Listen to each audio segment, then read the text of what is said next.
Assalamualaikum warahmatullahi wabarakatuh. We are from Group 10. We will discuss about main issues of translation studies. I am Salsabilla Siska Mardi Utami and I will present about restricted theories according to subdivisions. Medium restricted theories subdivide according to translation by machine and humans, with further subdivisions according to whether the machine or computer is working alone, or can be called automated machine translation, or as an aid to the human translator, or can be called as computer-assisted translation. To whether the human translation is written or spoken, and to whether spoken translation, or can be called interpreting, is consecutive or simultaneous. Second is area restricted theories. Restricted to specific languages or groups of languages and or cultures. Holmes notes the language restricted theories, for example, like for the Japanese with English repair, are closely related to work in contrastive linguistics and stylistics. And the next is rank restricted theories. Linguistic theories that have been restricted to a level of normally the word or sentence. At the time Holmes was writing, there was already a trend towards text linguistics. For the example, analysis at the level of the text, which has since become far more popular. And the next is text type restricted theories. Look at discourse types and genres. Literary, business and technical translation. Text type approach came to prominence with the work of Reis and Vermeer. The next is time restricted theories. Theories and translation limited according to specific time frames and periods. The history translation falls into this category. The next is problem restricted theories. Can refer to certain problems such as equivalence or to a wider question of whether so-called universal of translation exists. And the next is the applied branch of Holmes' framework concerns applications to the practice of translation. The first is translator training. Consists of teaching methods, testing techniques, curriculum design. The next, translation aids, such as dictionaries and grammar. The next, translation criticism. The evaluation of translations, including the marking of student translation and the reviews of published translation. And the last, translation policy. The translation scholar advising on the place of translation in society. This should include what place, if any, it should occupy in the language teaching and language curriculum. The division in the map as a whole are in many ways artificial, and Holmes points out that the theoretical, descriptive, and applied areas do influence one another. As Story states that they allow a clarification and a division of labor between the various areas of translation studies, which in the past have often been confused. The divisions are still flexible enough to incorporate developments such as the technological advance of recent years. As you can see at the page, in this page, this is the applied branch of translation studies. While the general categories have been retained, we have filled in the detail, particularly for translation aids, with the explosion in the use of computer-assisted translation tools, or CAT tools, and in automatic online translation. The crucial role played by Holmes' paper is in the delineation of the potential of translation studies. The map is still often employed as a point of departure, even if subsequent theoretical discussion have attempted to rewrite parts of it. And the next will be continued by Fauzi Usrya. Well, now we come to the next slide. I'm Fauzi Usrya, and I would like to continue the presentation from the previous presenter, that is Salsabilla Siska. Snell Hornby in 2006 and Von Dorsleer in 2007. Also, present-day research has transformed the 1972 perspective. The fact that Holmes devoted two-thirds of his attention to the pure aspects of theory and description surely indicates his research interest rather than lack of possibilities for the applied side.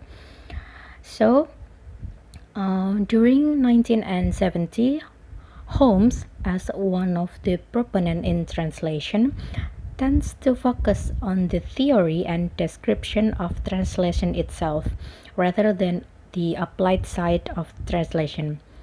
While actually, as we know, both of these sides are important. The theory needs to be applied, and for doing the applied side, it is better if we know the theory very well. Next, the inclusion of interpreting as a subcategory of human translation would also be disputed by many scholars.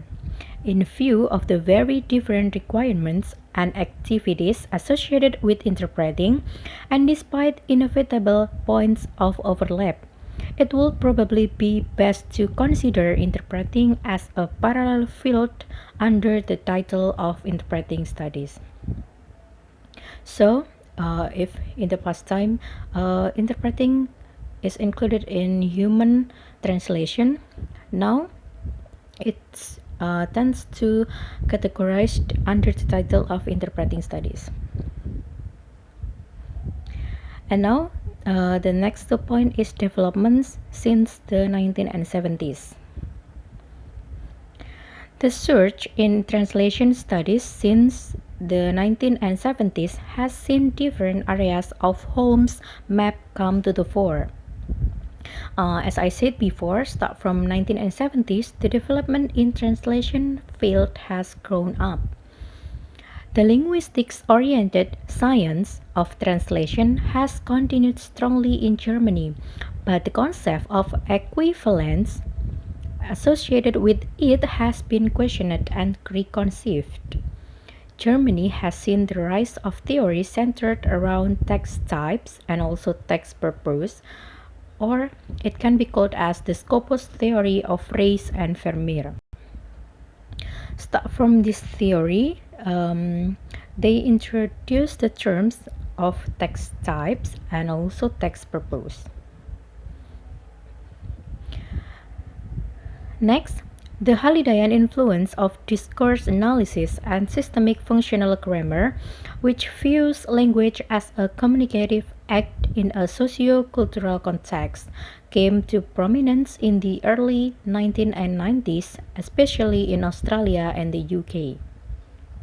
It was applied to translation in a series of works by scholars such as Bell in 1991, and then Becker in 1992 and also in 2011, Hatim and Manson in 1990, and also in 1997, Calzada Perez in 2007, and also Monday in 2008.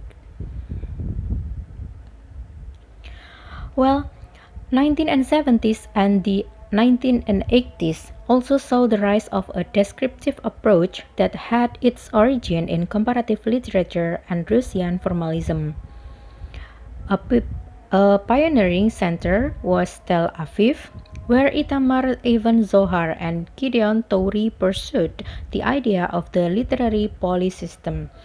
Basnet and Lefevere's volume translation History and Culture 1990 then introduced the term cultural trend. This dynamic, culturally oriented approach held sway for much of the following decade. So, in this slide, we can see that what is it? There are some new terms that being introduced by some proponents in the different era as the stage of translation development. Next, the 1990s saw the incorporation of new approaches and concepts, Canadian-based translation and gender research led by Sherry Simon, the Brazilian Cannibalist School promoted by Elsa Vira, and post-colonial translation theory with the prominent figures of the Bengali scholars Tejaswini Niranjana and Gayatri Spivak. Next, the development continued at a fast pace in the new millennium with special interest devoted to translation, globalization, and resistance, as it included in Cronin 2003 and Becker 2006. The sociology and historiography of translation, for example, like in Guillory in 2005 and also Wolf and Fukari in 2007. Translator training, for example, in Kearns 2008 and process-oriented research, for example, like O'Brien in 2011. Research activity as well as the practice of translation has also been revolutionized by new technologies. These new areas include in audiovisual translation, localization, and corpus-based translation. So, in this present day, the sophistication of technology are also influence the development of the translation itself. Well, the next presentation will be continued by Vira Herlien Ariestanti. This is the Van Dorsler map. A new conceptual tool was developed for the Benjamin's Translation Studies bibliography as explained by Van Dorsler in 2007. In the new maps, a distinction is drawn between translation and translation studies, reflecting the different centers of interest of research. Translation looks at the act of translating and, in the new map, is subdivided into: the first is a lingual mode, such as interlingual and intralingual. The second is a media, print, audiovisual, and electronic. The third is a mode, covert or overt translation, direct or indirect translation, mother tongue or other tongue translation. And the fourth is a field, such as political, journalistic, technical, literary, religious, scientific, and commercial. And then the next is a translation studies is subdivided into: the first approach, the example is cultural approach. The second theories, the example are general translation theory and a polysystem theory. The third is a research methods. The example are descriptive and empirical. The last is a applied translation studies such as criticism, didactics, in situational environment. This consists of strategies, procedure or techniques, error, rule or norms or convention or laws or universal and translation tools. This distinction is an important one even if it is sometimes blurred in the literature. a strategy in the overall orientation of a translate text, such as literal translation, while a procedure is a specific technique used at a given point in the text. The example is borrowing and count.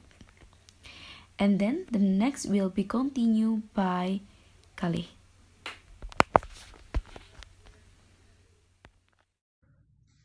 Discipline, interdiscipline, or multidiscipline. Discipline, interdiscipline, or multidiscipline, a notable character of recent research has been its interdisciplinary discussion of translation studies as a discipline, interdiscipline, or subdiscipline, and sound the future of interdisciplinary translation. So this is a translation strategy that consists of retranslation, idiomatic translation, functional translation, and literal translation is also you can translate by sentence, word for word, or interlinear translation. Then the other extra. According to William McCarthy, a true interdiscipline is not easily understood, founded, or managed. An interdiscipline therefore challenges the current conventional way of thinking by promoting and responding to new link between different types of knowledge and technologies. Viewing of hierarchy of discipline as a systemic order, McCarthy sees the conventional discipline having either a primary or a secondary relationship to a new interdiscipline. And this is a translation procedure. You can see that the table. Okay, maybe next. Okay, this is a primary relationship. It has a potential for a primary relationship with disciplines such as for linguistic, especially in semantic, pragmatic, and the others, and the modern linguistic, or maybe the language studies, comparative literature, cultural studies. Studies include gender studies and post-colonial studies. Or the next is philosophy. And in the recent years, which says sociology, history, and creative writing, some current projects are also multidisciplinary, involving the participation of research from various disciplines, including translation studies. It is important to point out that the relationship of translation studies to other disciplines is not fixed. This explains the change over the year from a strong link to contrastive linguistics in the 1960s to present focus on more cultural study perspective, and even the recent shift toward areas such as computing and media. Secondary relationship.